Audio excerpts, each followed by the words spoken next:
Friends, આજે આપણે બનાવીએ વેજ કટલેટ્સ. એના માટે મેં શું કર્યું, 7 મોટા બટેટા એને બાફી દીધા, એનો છુંદો કર્યો, એમાં 5 ટેબલસ્પૂન કોથમરી, એક બ્રેડ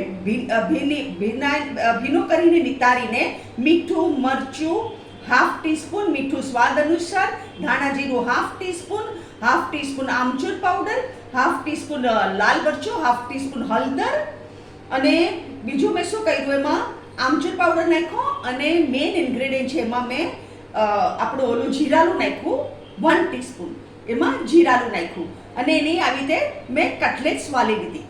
કોથમરી ઇઝ ધ મેઇન ઇન્ગ્રેડિયન્ટ. આમાં 5 ટેબલસ્પૂન જેટલી કોથમરી ખાસ નાખવાની. ગરમ મસાલો બી નાખ્યો છે મેં. ગરમ મસાલો મેં તમને કીધો નથી. ગરમ મસાલો નાખ્યો 1 ટીસ્પૂન ભરીને. અને અહીંયા મેં નોનસ્ટિક પેન ગરમ કરવા મૂકી છે. આપણે છે ને આ કમ તેલમાં કટલેટ્સ બનાવવાની છે, ડીપ ફ્રાય નથી કરવાની. તો હવે હું શું કરીશ, આમાં હું મૂકી દઉં છું ગરમ. આપણે ડીપ ફ્રાય નથી કરવાની.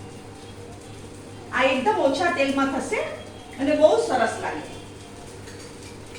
હવે હું શું કરું છું, આમાં તેલ નાખું છું નીચે બધે અને ઉપર નાખી દઉં છું તેલ.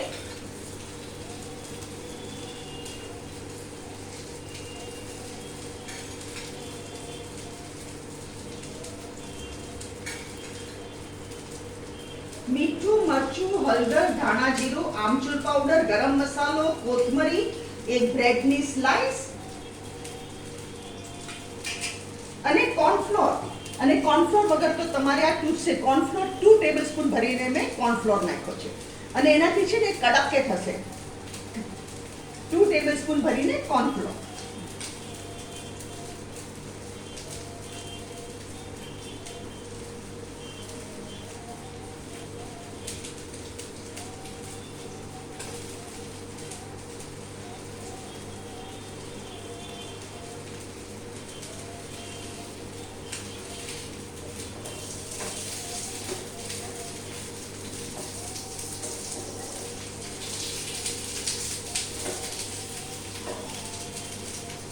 ગુલાબી કલરની મસ્ત થઈ ગઈ આપણી કટલેટ્સ. અને આને ગુલાબી જ કરવાની, ડાર્ક કલર નહીં કરવાનો.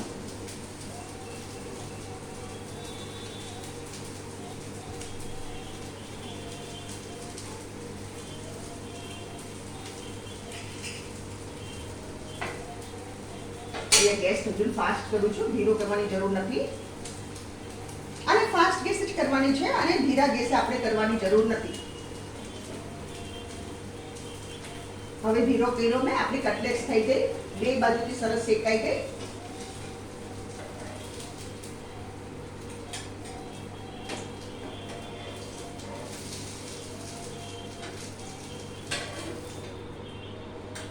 અહીંયા ગેસ બંધ કરું છું, અને અહીંયા મૂકી દઉં છું.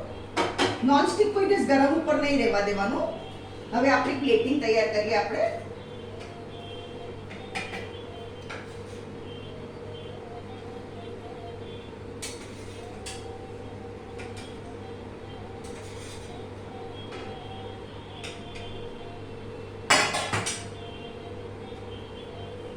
ફ્રેન્ડ્સ, આ છે આજની આપણી વેરાયટી વેજ કટલેટ્સ. આ બહુ સરસ લાગે અને એકદમ ઓછા તેલમાં આપણે બનાવી છે. તમે કમેન્ટમાં જરૂર લખો તમને મારી રેસીપી કેવી લાગી. મારી વિડીયોને શેર કરો, લાઈક કરો, અને મારી ચેનલને જરૂર સબસ્ક્રાઈબ કરો.